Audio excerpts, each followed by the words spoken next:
आज मंगळवार आणि मंगळी चतुर्थी. चतुर्थीचा सगळ्यांना उपवास असल्यामुळं मी इथं डाळ, बट्टी आणि भात केलेला आहे. तुम्ही म्हणशाल आता एवढं मोठं वरण कोणासाठी?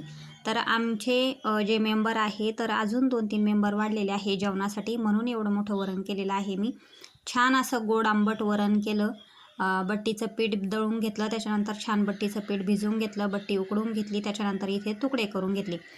बट्टींचे अर्धे तुकडे झाले तेव्हा दिवस मावळला होता. म्हटलं चला आता दिवे लावण्याची वेळ झाली म्हणून दिवे लावून घेतले.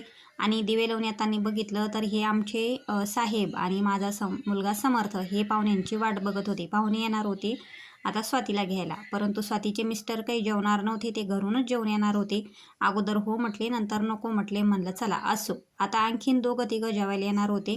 तर मी इथं छान असा बट्टीचा बेट ठेवलेला आहे. आम्हाला साधी भाजी पोळी काहीतरी करायचं होतं, परंतु स्वातीबाईला पण डाळ बट्टी पुरणाची पोळी असं काही छान आवडतं, म्हणून आता तिला जायचं आहे तर डाळबट्टीच करू म्हटलं. छान इथं डाळबट्टी केली.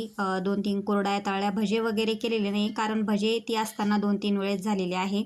तर इथं छान भात करून घेतला, वरण झालं, बट्टी झाली. त्याच्यानंतर मी देवांना असा नैवेद्य दाखवला आणि आता यांना जेवायला देणार आहे सगळ्यांना.